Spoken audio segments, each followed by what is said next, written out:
Bob Emilius here. Today I'll be talking about Homeworld Remastered. This video is pretty much an extension of my Steam review of the game, which saw a lot more attention than I originally thought it would. As one of the few critical reviews of the game, I figured that most people would dismiss it as nitpicky, but it resonated with a surprising number of Homeworld 1 players, so I thought that a video would be a good way to illustrate a few of the points that I made about the unfortunate gameplay alterations made to the remastered version of Homeworld 1. But first, before we talk about what Remastered messed up in Homeworld, let's get some context by talking about the original game. For anyone unfamiliar with what Homeworld is a space-based RTS game originally released in 1999 by Relic Entertainment, the same guys who would go on to make some other excellent games like Company of Heroes and Dawn of War. Homeworld broke new ground by introducing movement in a 3D plane, and by having what is arguably the best tactical space battle gameplay available in any RTS then or now. In an RTS environment that was dominated by games like StarCraft and RTSs with generic rock, paper, scissors unit balancing, Homeworld shined by physically simulating units and weapons in space so that they were balanced against each other in what you might consider more natural or realistic way. A bomber is good against a big, slow-moving frigate because it has a high-damage weapon system, but it's bad against an interceptor because said weapon physically moves very slowly through space and is unlikely to hit a fast-moving target. It's not bad against the interceptor because the game arbitrarily says a bomber has a 10% chance of hitting an interceptor. Because Homeworld uses physics instead of RNG, we can take a unit's movement into account when firing a weapon at it in a much more realistic way. If the interceptor is sitting still, or moving slowly and not taking evasive action, there's a good chance it's going to get hit by that bomber's slow-moving anti-capital projectile and take extreme damage. Homeworld also had an excellent campaign where your fleet and resources remained persistent in between missions, encouraging you to employ prudent strategies when engaging the enemy so as to minimize your losses. You could also capture enemy ships to bolster your fleet, but this had to be done carefully and intelligently, as the AI didn't like seeing its ships being carted off to join your cause, and would shoot at your salvage corvettes with priority if you didn't properly distract them or separate your targets off first. Now let's move on to the present day. Homeworld Remastered is the first product of Gearbox's purchase of the Homeworld IP from when THQ went bankrupt back in 2013. The promise of this collection is to revitalize the technology underneath Homeworld and Homeworld 2 to perform on modern PCs, to update the graphics to modern standards, and to leave the existing gameplay as intact as humanly possible. For anyone wondering what happened to Homeworld Cataclysm, unfortunately it appears that the source code for this game was lost by the third-party studio that developed it, so it doesn't show up in the Remastered collection. A real shame for those of us who loved Cataclysm, but that's another story entirely. I'd like to go ahead and get the good news out of the way first, so let's talk about what Gearbox did right. The UI is functional and scalable, and you can set the game to modern screen resolutions without having to perform registry hacks like with the old Homeworld 1. The graphics and backgrounds are beautifully recreated. They basically look like what I remember the graphics of the original looking like through my 15-year vintage rose-colored nostalgia glasses. Matching the high bar set by nostalgia is an impressive feat for any remake, and I really can't overstate this part. The graphics are gorgeous. Resources exhausted. Stay on top of them.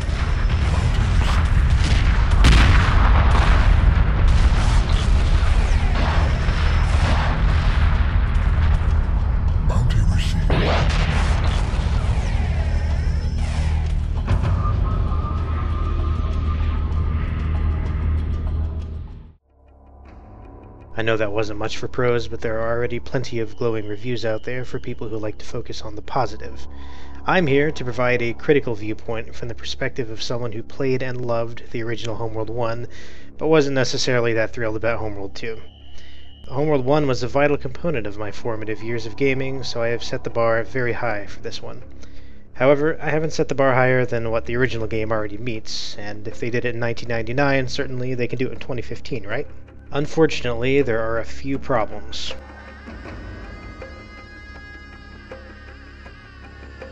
The biggest issue with the remastered version of Homeworld 1 is that it's essentially a port of Homeworld 1 into the Homeworld 2 engine, so that they can be multiplayer compatible in this new release. Now, these two engines are fundamentally different, and each game is balanced in a different way as a result, so throwing Homeworld 1 into the Homeworld 2 engine has messed up quite a few things. As I did in my Steam review, I will outline 3 main areas where me and a lot of Homeworld 1 players take issue with Homeworld 1 Remastered.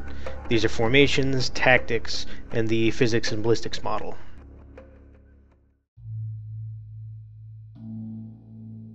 Let's talk about formations first. In the original game, you can assign various formations to your units. These formations exist for more than just looking pretty. They serve a tactical purpose, and they help groups of units function better as a cohesive whole. Some formations are intrinsically better suited to smaller ships or larger ships, but you can assign any formation to any group and any combination of units you desire. For example, you could group capital ships into wall formation to condense them into a tight space facing forward to better focus their group's firepower onto the target. Claw formation allows strike craft to focus fire while retaining mobility and still being spread out a bit to avoid collateral damage in a crowded battle. Sphere formation could be used offensively or defensively. Offensively, a strike craft squadron would forego making passes on the target and instead just encircle it facing inward, dumping shots into the target for maximum damage. This was a double-edged sword, however, because in this formation they're pretty much stationary and very vulnerable to fire from large ships that would otherwise have difficulty hitting them. Defensively, Sphere can be used while guarding friendly units. So for example, you could have a squadron of defenders form up around a heavy cruiser to provide a deadly point defense screen against bomber strikes it would normally not be able to defend itself against. Homeworld Remastered pretty much destroyed this formation system. While all the formations are still technically available, units don't hold formation when they're engaging the enemy. Strike craft will always break off and do their own thing, minimizing their firepower output and wasting a lot of time they could be using to not get shot to pieces by the opposing force. In the campaign, this becomes a problem as early as the second mission. To illustrate, let's have a side-by-side comparison of the exact same scenario to see how different the two games are. Alright, so here we are on the second mission, about to trigger the Tyrannic Raider assault on the mothership. On the left, we have footage from the original Homeworld 1 classic version, and on the right, we have Homeworld 1 Remastered. On both sides, we have a group of exactly 13 interceptors set to claw formation, and the Tyrannic Raiders come at us with 10 fighters, 2 standard corvettes, and 1 missile corvette. So let's time how long it takes to dispense of the first wave of enemies here.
Now we can see that in classic Homeworld, because of the effectiveness of the claw formation and helping the interceptors focus fire, it only takes them about 1 minute and 10 seconds to destroy the enemy force, even though they wasted a bunch of time flying around the mothership to engage the corvettes. In Remastered though, because the fighters immediately break formation and start doing cool space dogfighting instead of focusing fire, it takes them 2.5 minutes to destroy this first wave. That's over twice as long for the same ships to destroy the same enemy squadron. If the enemy wasn't pretty much completely ignoring our fighters during this exercise, we would have also sustained much heavier losses because of how long it took to get rid of them. And this is just the second mission. The problem gets more and more pronounced as the campaign progresses, to the point where strike craft are hardly worth using at all except as cannon fodder.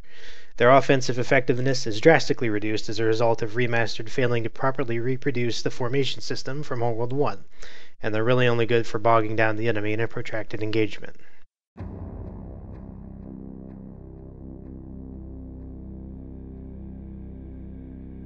Now let's move on to tactics. In the original game, you can basically set your units to one of 3 tactical stances. In evasive stance, your units would fly around faster at the expense of shooting less. Strikecraft will break formation on contact with the enemy, pair off, and fly around doing evasive maneuvers, focusing on staying alive rather than doing maximum damage. This is kind of like what Strikecraft always do in Remastered, whether you want them to or not, except they still aren't very good at the whole staying alive thing.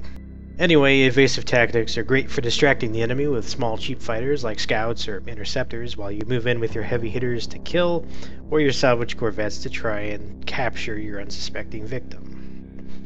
Neutral stance is what everyone is by default.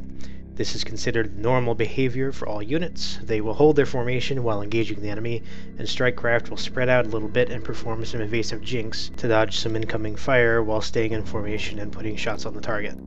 Aggressive stance is the double-edged sword. Your units will focus on pouring as much fire into the enemy as possible, fly slower, and condense their formation into a tight group and take no evasive actions whatsoever. For capitals, this is usually what you want them to do all the time. For strikecraft, this is a good stance to use for things like bombers, who will want to use their heavy anti-capital firepower to remove enemy ships from the field as quickly as possible. Even though they're vulnerable to return fire, you can help protect them by having smaller, faster ships swarm the enemy in evasive stance to draw fire away from your bombers while they do their work. Homeworld Remastered completely dispenses of this tactic system. Like, completely. The tactics are gone. In their place, we have the 3 stances from Homeworld 2 that only determine how your ships behave in the absence of orders.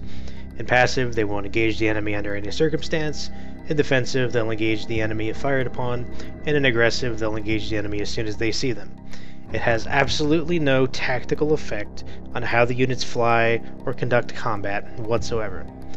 So yeah, tactics have been completely removed from Homeworld Remastered altogether. I really couldn't believe it. Now you might be sitting there asking yourself, why is this important? Why does this matter so much? Well, let's have another side-by-side illustration to show you just that. Here, we have a group of 20 interceptors attacking an ion array frigate in Mission 4 of the campaign. The classic Homeworld interceptors, again on the left, are set to sphere formation and aggressive tactics.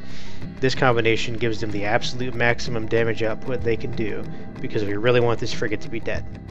On the right, in Remastered, we have the same group of 20 interceptors, set to sphere formation, even though that doesn't really do anything, and set to aggressive tactics, which also doesn't really do anything, except to cause them to start attacking the frigate without me telling them to. So let's time this and see how long it takes each group to kill their target. Note that the rightmost group makes a full pass on the target before I focus the camera on them, so I'm starting the timer with that already taken into account.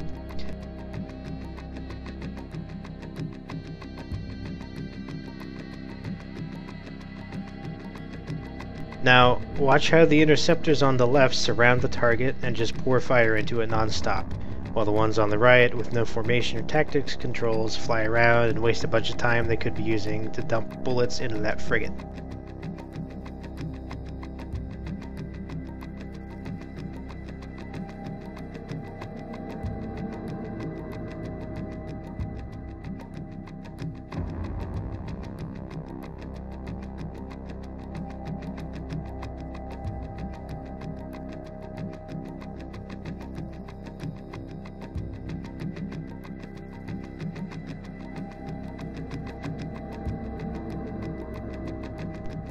The squadron from the original game finishes their job in just over 40 seconds, whereas in Remastered, the exact same fighter wing takes about a minute 10. That's 75% longer to dispatch the same target with the same force. Now, if that math holds true, I would need a group of 35 interceptors in Remastered to get the same job done in the same amount of time. So let's see what happens. Here we have a squadron of 35 Remastered interceptors who have just killed an ion array frigate. Let's see how long it takes them to take out that second one.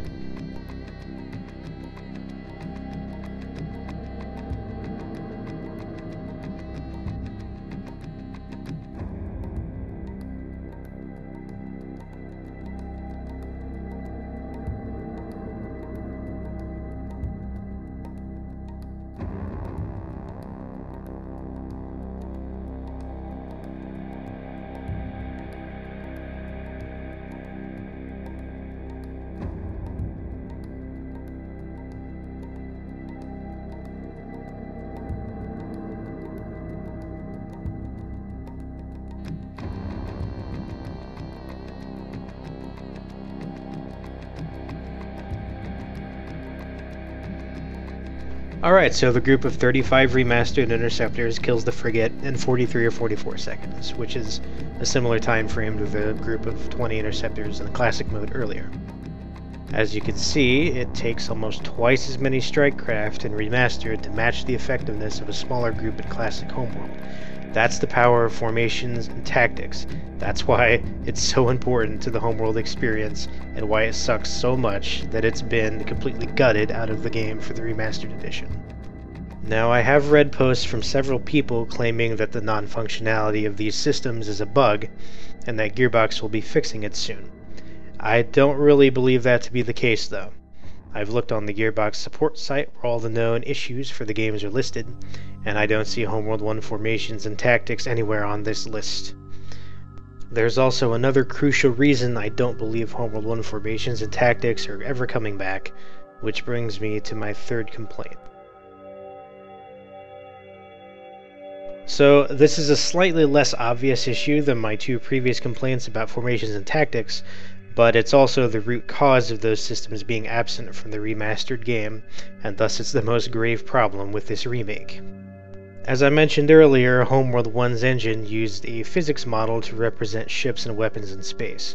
Projectiles were actual objects flying around hitting things, and ships could miss moving targets that suddenly changed their velocity, and strikecraft could jink around in order to dodge incoming fire if you wanted them to. Contrast this with Homeworld 2's engine, which dispensed of that system entirely in favor of an RNG system, in which a ship would target something with a weapon and the game would basically roll a die in the background to determine if that weapon hit the target or not. Homeworld 2 tended to have a lot more ships on screen at the same time compared to the first game, so the RNG system was likely adopted in order to save the CPU load that would be required to do the full physics simulation from Homeworld 1 on all those ships. Since Gearbox decided to create a common multiplayer environment between Homeworld 1 and Homeworld 2, one of these games pretty much had to be ported into the other one's engine because of the fundamental difference in how they function. So basically, for the sake of having a cross-game multiplayer, we lost these fundamental aspects of the Homeworld 1 experience. Those of us who would just like to play the campaign or skirmish or have classic Homeworld 1 multiplayer are forced to deal with the game essentially being turned into Homeworld 2, the prequel.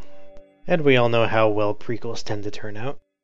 Anyway, because of the way weapon accuracy is handled in Homeworld Remastered, we have absurd scenarios like Capitals being unable to hit stationary strikecraft, because they're Capitals firing on a strikecraft, and the system says that Capitals have a low chance of hitting a strikecraft. Guess what happens in classic Homeworld when a stationary ship gets targeted? It gets hit. Every time. This ballistic model ties into formations and tactics in a really cool way. You have to make a strategic decision of how you want your ships to behave in combat, balancing offensive potential and survivability depending on the enemy fleet's composition, what they're targeting, and if you have them outmaneuvered.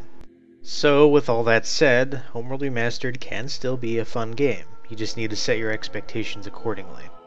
There are a lot of other small nagging issues, like the arbitrary removal of strikecraft fuel, corvettes flying in a circle around their target instead of moving laterally to bring all their guns to bear, salvage corvettes being massively overpowered and rarely targeted by the AI, Homeworld 2 style difficulty scaling in the campaign making losses irrelevant and actually encouraging you to use the smallest number of ships possible instead of conserving and building your fleet, and so on. Homeworld is still in here, but if you played the original game back in the day, you will find a pale shadow of what you knew and loved wrapped in a very pretty package.